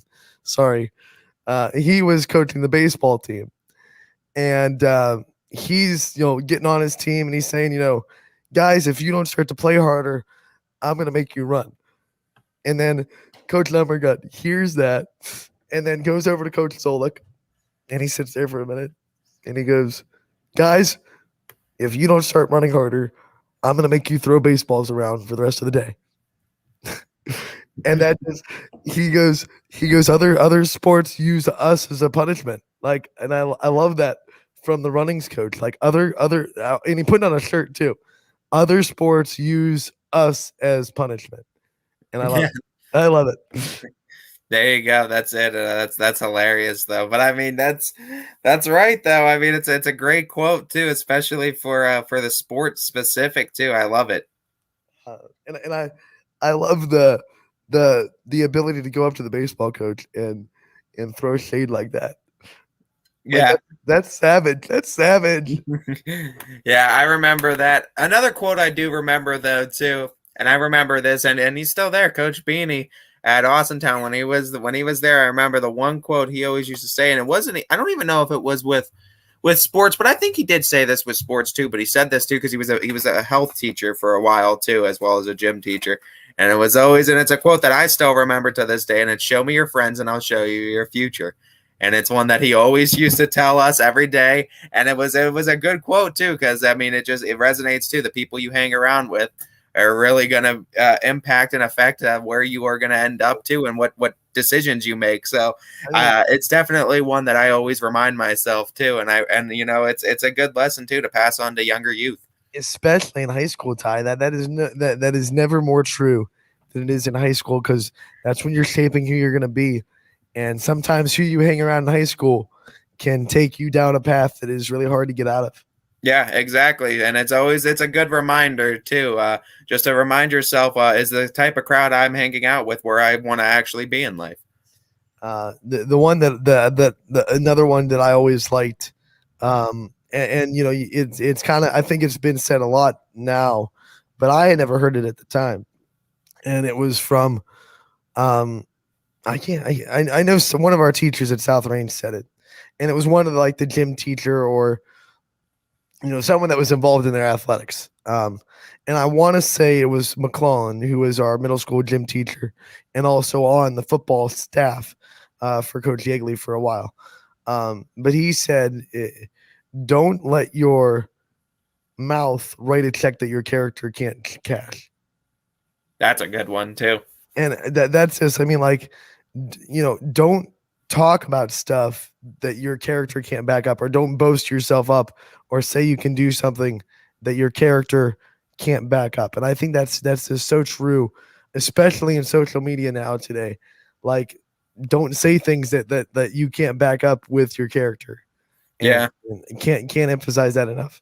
And especially scary in social media days because everything's documented that you put out there now. So it's not like back in back in the older days with high school where it's like if you say something and it's just a rumor mill, but you don't know if it's actually true or not. Now everything's documented. And even in colleges, some colleges are bringing up high school tweets. So it's like as young as freaking middle school now, you have to watch what you say on social media. Yeah, screenshots are real, ladies and gentlemen. Yeah, they exist and they are easy, and no matter how much you hit that delete button, screenshots still exist. And as a social media director, that's something I have to live with every day, and that's something that I see every day. And you gotta just we've said it a lot on YSN. We'll continue to say it because we use social media a lot, and it is a tool, but it can also make you look like a tool. Just. If you use the tool right, it's great. It's productive. It does what it needs to do. But like any tool, if you use it wrong, you're going to end up with a nail in your thumb. Yeah. Use social media as a tool. Don't let social media use you. I mean, it's as simple as that though. But I mean, it's fair. It's a good point too. And I mean, in the social media age too, continues to be an ever-growing thing, and things that we didn't have to deal with maybe as much. I mean, something I had to deal with a little bit more maybe than you did, and maybe you had to deal with a little bit more than years prior to. As more social media platforms are ever growing, there's a new one that seems to come out every year. So there's so many other platforms where your words and your pictures and things are going to be out there and documented. So you got to watch and be careful. I always feel so weird because I'm like that generation that's like right in the middle, where I remember a time very easily where technology wasn't that advanced. Like we had computers, we had the internet, but like it was slow. There was no social media. maybe American Express online, the AOL online. We had your little away message. That was our social media. But then obviously when I was in high school, Twitter and Facebook and MySpace came up and social media started to catch some ground. So, and you're still growing up in high school. So, I'm in that middle pocket where I remember life without social media, and I know what that was like. And I remember having to tape TV shows, and if you missed it, you missed it. There's no streaming going back and seeing it on demand. And I remember, stuff like that. And I remember VCR, but then I also remember, I obviously grew up enough to know how to use technology today. So I always feel like I'm in the middle. Yeah, you're right there. But like I said, every generation has new challenges and new platforms and things that they're gonna have access to. So you just got to be able to use them responsibly is the biggest thing. Twitter's gonna come out with a like the tagline that all the beers do. Yeah, please tweet responsibly. Yeah, honestly, I mean, you almost have to with some of these people because I mean, some common sense. I'm not even talking in like the high school realm anymore. I'm just talking about common people too. Right. There's some people out here, man, that you almost need to put that warning label up there because I mean, it's like, why are you posting that? Well, it's easy to be stupid on social media. We know that. So, yeah, absolutely. We'll take a break as we head into the final half an hour of Running Point. And we'll be right back. Running Point brought to you by Greenwood Chevrolet in Austin Town. We are there in your community. Small business owners, mechanics, police officers, homemakers. And we are there serving our nation in the Air Force Reserve. When medical emergencies arise, in cybersecurity, when natural disasters happen, we are there in space. We are Reserve Citizen Airmen, and we are there with over 180 different jobs to serve your country. Air Force Reserve. At Greenwood Chevrolet, shop with confidence knowing we're ready to go the extra mile for you. With the largest selection of used vehicles in the Valley, backed by the Greenwood Advantage Warranty. Only at Greenwood Chevrolet. My guy keeps it 100% of the time. He wants all 100, won't settle for 99. And it's more than stats because there's people in those numbers. And I was one of the lost sheep. I'm so glad he cares for all 100. I'm 100% safe, 100% free, 100% love. I can be 100% me. He gave all 100 when they put him up on that tree. That's 100% passion for 100% free. So if I play in front of 100, or if I play in front of 2, there's an audience of 1 getting 100% of what I can do.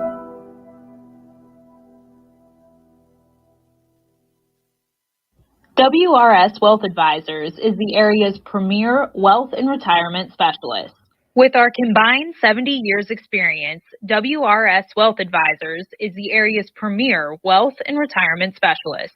Call 330-965-0370 to learn more about our individual and corporate financial planning services, or visit WRSwealth.com. Good luck, athletes. News doesn't stop after the sun goes down. Sometimes you just have to hustle to get it. At 21 News, no matter how far it is, no matter what it takes to get there, we're working to bring you the best stories and the freshest content at 11 p.m. with the context and clarity that makes it worth staying up for, no matter what time it is. 21 News at 11 with me, Aaron Simonek, and Derek Steyer. 21 News at 11, news that's worth your time. Cocos Pizza, proud to announce our pizza buffet's back every Wednesday at our Boardman and Campfield locations. Adults only $7.99 and kids only $4.99, and $2 beer starting at 8 o'clock. That's Cocos Pizza. We serve it hot. Every customer has a story, whether it's buying a car for the first time, helping them get approved, or finding the perfect car for their budget. I'm proud that people trust me with their story. I'm Tracy, and I'm ready to go the extra mile for you, only at Greenwood Chevrolet. Hi everyone, this is DJ Yoakley with Your Sports Network. We appreciate your support of YSN and welcome you to the YSN family. Our broadcast streams are brought to you live at no cost to you by sponsors that are local to this community. Without the vision and generosity of our sponsors and partners, we would not be able to bring this game to you today. So please support the great businesses and leaders that are making this game possible. And if you're a business in need of great advertising and sponsorship opportunities, feel free to head over to our site for more information on the right fit for you. We are local, we are loyal, and we are live. We are YSN. Ah, the details. Baird Brothers Fine Hardwoods is one fine ride. Perfect cornering, superb handling, sporty and stylish, power to spare, plus awesome mileage. Yeah, jaw-droppingly beautiful lines and well appointed with luxurious trim. Put more oomph in your life and start beholding the molding. Find your home's fine hardwood at BairdBrothers.com.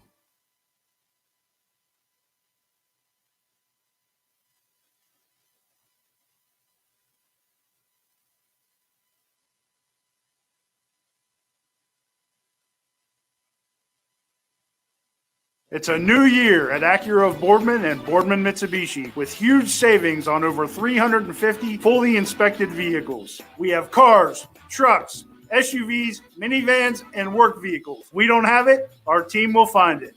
We aim for 100% credit approval with payments as low as $99 per month. And as always, we'll pay top dollar for your trade. For a great vehicle and a great experience, come see why everyone is stopping by at Acura of Boardman and Boardman Mitsubishi. 60 years ago, Baird Brothers Fine Hardwoods began with 3 siblings, a hand-set sawmill, and a few local orders. And while business has certainly changed over the years, what has not are our principles of hard work, craftsmanship, and commitment to quality. At Baird Brothers, we're proud to put our name on the products we create, from moldings and doors to flooring and lumber. Thank you for 60 great years. We look forward to 60 more. Baird Brothers, for the place you love. You're looking to your future, preparing for your goals, and they're closer than you think. Because here, success is part of the plan. It's a place where academic and social opportunities are meant to prepare you for life, not just the next 4 years. You'll be equipped to face new challenges and turn hard work into a career. You're ready for your success to take root. And here's where it starts. We are Youngstown State University, and proud. Right now is a great time to get more for your trade-in at Tri-State Ford. Choose a new Ford or from our great selection of pre-owned vehicles. Plus, you'll get the Tri-State Ford Advantage, including a 10-year, 200,000-mile warranty and more. At Tri-State Ford, we'll pay you top dollar for your trade, but you don't have to purchase one of ours to sell us yours. Customer-focused, community-driven. Tri-State Ford, East Liverpool, or visit tristateford.net. Welcome back to a Tuesday edition of Running Point on YSNLive.com. Brought to you by Greenwood Chevrolet in Austintown. And I want to take this time to also, you still got time in the comments section for Facebook, YouTube, Twitter, or Twitch to tell us what your favorite nugget from a high school coach in your lifetime is. It could be something that a coach told you or something that you've heard or whatever it may be. We'd love to hear from you on the comments section, brought to you by Boardman Mitsubishi, as I'm joined by Ty Bartell. We'll let him pop into the show. And Ty, we got some really fun news right before we went on the air. AJ Havrilla, Canfield's own, committing to Ohio State University, the Ohio State University. So now we get to call him the AJ Havrilla. This kid, he's on a team in Canfield that's stacked, and he's not overshadowed one bit. No, not at all. And I mean, we're going to definitely try to get him an interview on the show if we can. We're going to try to see if we can reach out to him and see if we could get something mutually agreed upon to get him on here. But yeah, definitely huge piece too on that Canfield offense too. And you got to remember how young this kid is too. He's still got, I think, 2 more years going into his junior year this year. So, I mean, he's still got a couple years left of eligibility, and that's incredible too, because he's so big as far as like, I mean, he's so defined and he can hit the ball all over the field, man. Has a fantastic bat, very quick hands, very quick eye-hand coordination. You know, what I like about his swing, and if you ever watch it, he's got a very quiet lower half. You know, not a lot of movement in his feet. He uses a lot of his core, and that's why his swing is so strong. You know, and I think that's a big thing for a kid as strong as he is, to use his strength, and he really does that well with his swing. Yeah, no doubt. And I mean, he's going to be an absolute force. And I mean, with that core strength is going to come power. And I mean, he hits for a high average, but just wait until he starts hitting it over the fence too, because that's coming. Yeah. And you know what? We've seen him in high school go up against everyone that Canfield has to go up against. And then we also see him in summer going up against great competition in Class B and then in other things as well. He's never he's never fazed by the lights, you know, of whoever he's playing. And that's one of the other things that I think makes him someone that I have trust is going to have a great career at Ohio State in a couple of years. Never going to be too bright for AJ Havrilla, the lights. Absolutely not. I think his potential is limitless, as he is definitely one of the premier talents in this area right now. Oh, yeah, I can't. I mean, like, and you could say that about like 3, 4, or 5 kids on that Canfield team, which is just ridiculous, by the way. I mean, that the Canfield team is stacked, and they're looking to make another run this year. They fell a little bit short against Salem last season, but you know, the thing about last season is they're bringing everybody back, and it's kind of a revenge tour. Oh, it's going to be so much fun to see what this team can do. I mean, its potential, like I said, is limitless for everyone pretty much coming back. It's going to be a great, great team. What an exciting time in Canfield athletics. You You see the girls soccer team undefeated, scored upon once. The volleyball team is obviously really good right now.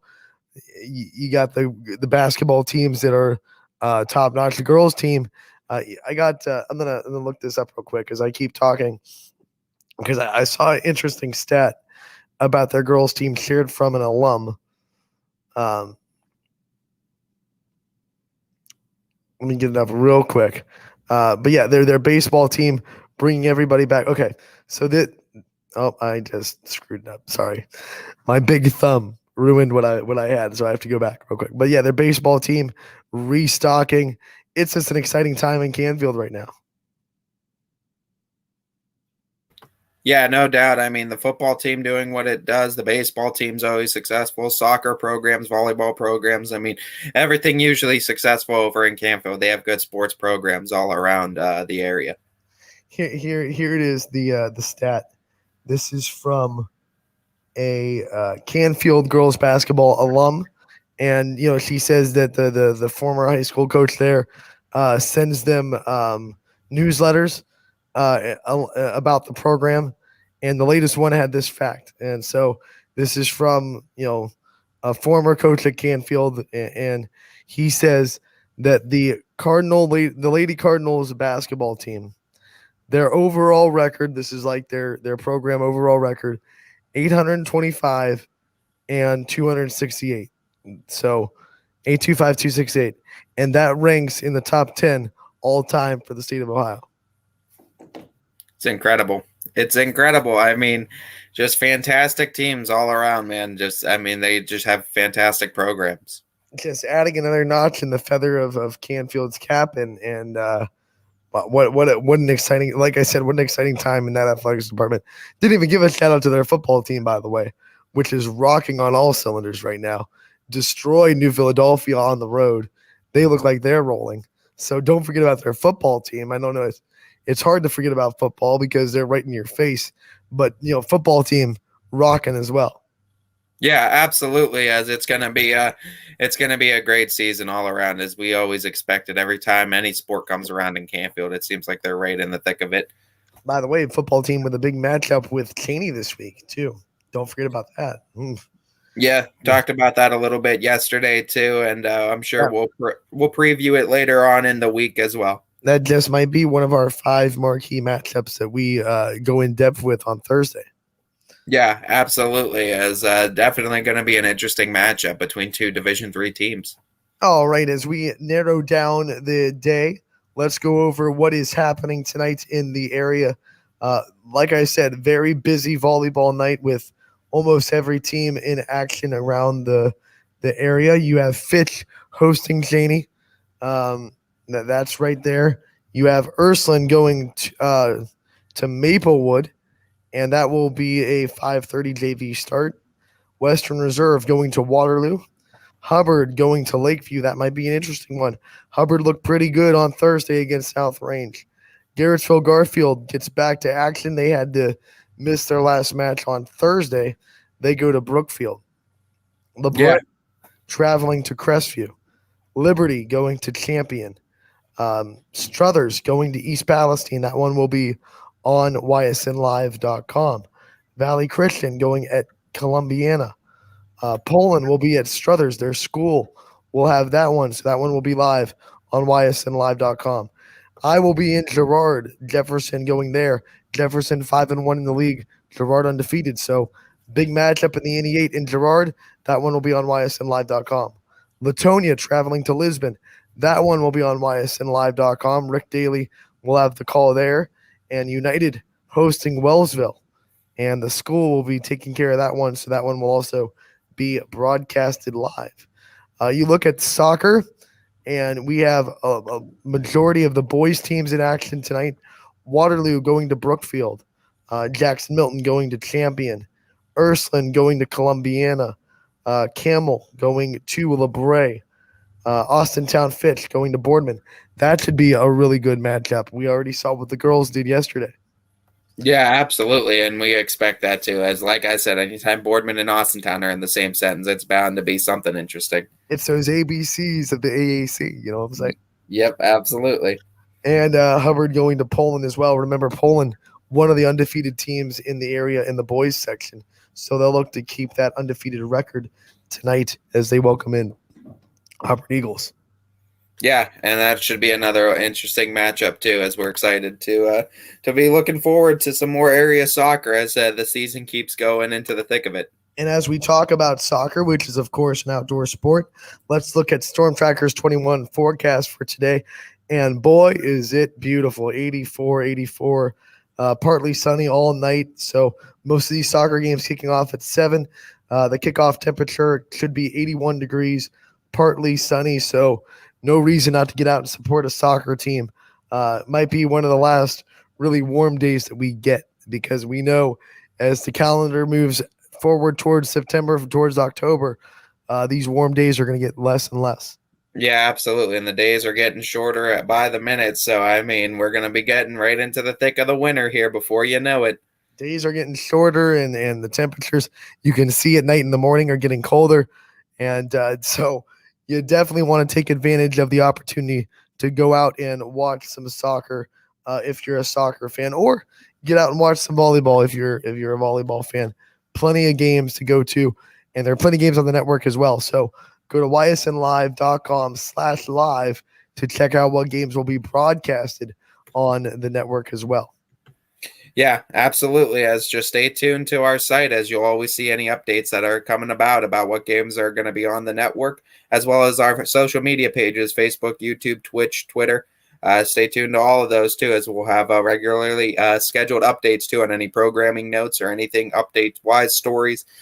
You can catch all that news on our social media pages as well. Friendly reminder that if you are watching on our YouTube page, please hit that subscribe button and also hit that notifications bell so you never miss a video that we post on our YouTube page. All of our interviews and video content goes up on YouTube, including past shows. So make sure that you are subscribed to our YouTube channel. Today, I want to thank Claire Ferrando for coming on the show during her lunch break. It was great to talk to her. That interview will be up on the website shortly. Tomorrow from 12 to 2, we have Brian Tolnar. The golf season is narrowing down. We have one tournament to talk about left, the Ryder Cup on the horizon, and then the season will be in. Brian will take his break, but we will have him tomorrow at 1 o'clock. Also, Scotty will be in the studio again.